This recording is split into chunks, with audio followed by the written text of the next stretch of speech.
Título 2º. Do Registro de Pessoas Naturais. Capítulo 1º. Disposições Gerais. Artigo 29. Serão registrados no Registro Civil de Pessoas Naturais. Inciso 1º. Os nascimentos. Inciso 2º. Os casamentos. Inciso 3º. Os óbitos. Inciso 4º. As emancipações.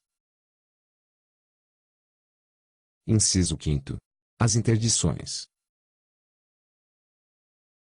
Inciso 6º. As sentenças declaratórias de ausência. Inciso 7º. As opções de nacionalidade. Inciso 8º. As sentenças que deferirem a legitimação adotiva. Parágrafo 1º. Serão averbados. Alínea A. As sentenças que decidirem a nulidade ou anulação do casamento, o desquite e o restabelecimento da sociedade conjugal. Alínea B. As sentenças que julgarem ilegítimos os filhos concebidos na constância do casamento e as que declararem a filiação legítima. Alínea C. Os casamentos de que resultar a legitimação de filhos havidos ou concebidos anteriormente. Alínea D.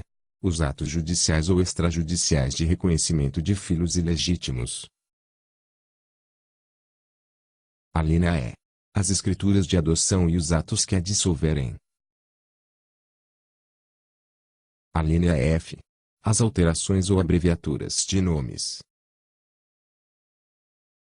Parágrafo 2º. É competente para a inscrição da opção de nacionalidade cartório da residência do optante, ou de seus pais. Se forem residentes no estrangeiro, far-se-á o registro no Distrito Federal.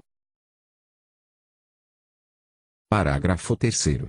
Os ofícios do Registro Civil das Pessoas Naturais são considerados ofícios da cidadania e estão autorizados a prestar outros serviços remunerados, na forma prevista em convênio, em credenciamento ou em matrícula com órgãos públicos e entidades interessadas. Parágrafo 4º. O convênio referido no parágrafo 3º deste artigo independe de homologação e será firmado pela entidade de classe dos registradores civis de pessoas naturais de mesma abrangência territorial do órgão ou da entidade interessada.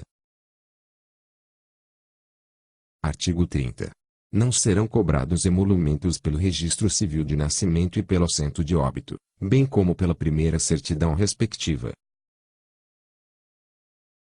Parágrafo 1º. Os reconhecidamente pobres estão isentos de pagamento de emolumentos pelas demais certidões extraídas pelo cartório de registro civil. Parágrafo 2º. O estado de pobreza será comprovado por declaração do próprio interessado ou arrogo, tratando-se de analfabeto, neste caso, acompanhada da assinatura de 2 testemunhas. Parágrafo 3º. A falsidade da declaração ensejará responsabilidade civil e criminal do interessado. Parágrafo 3º. Comprovado o descumprimento, pelos oficiais de cartórios de registro civil, do disposto no caput deste artigo, aplicar-se-ão as penalidades previstas nos artigos 32 e 33 da Lei nº 8.935, de 18 de novembro de 1994. Parágrafo 3º-B.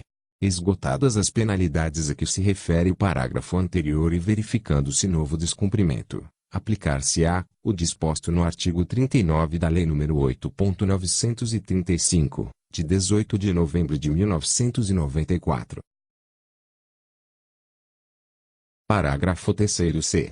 Os cartórios de registros públicos deverão afixar, em local de grande visibilidade, que permita fácil leitura e acesso ao público, quadros contendo tabelas atualizadas das custas e emolumentos, além de informações claras sobre a gratuidade prevista no caput deste artigo.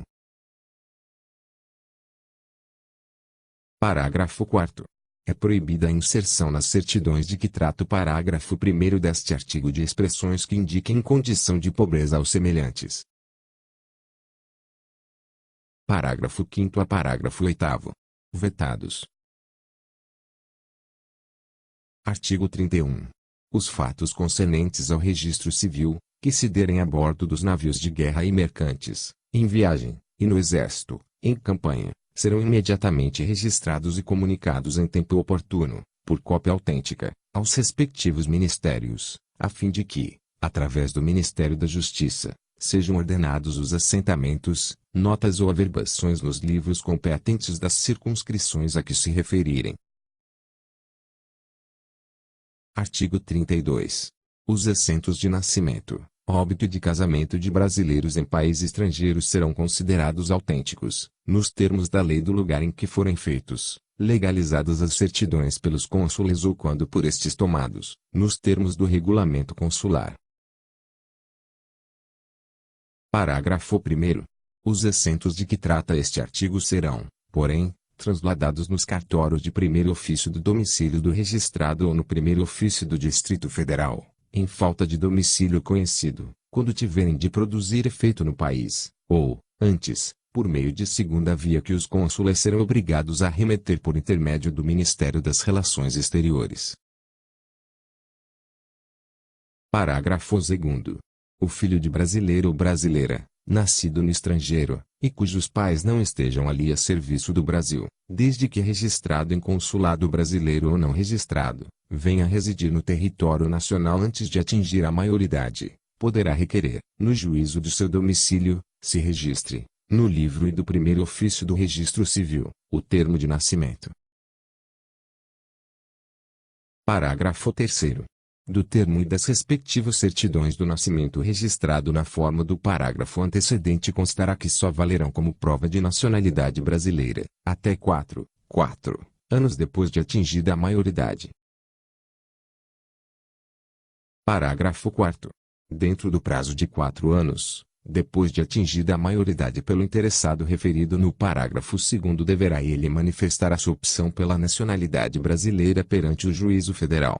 Deferido o pedido, proceder-se-á ao registro no livro do cartório do primeiro ofício do domicílio do optante. Parágrafo 5º. Não se verificando a hipótese prevista no parágrafo anterior, o oficial cancelará, de ofício, o registro provisório efetuado na forma do parágrafo 2º.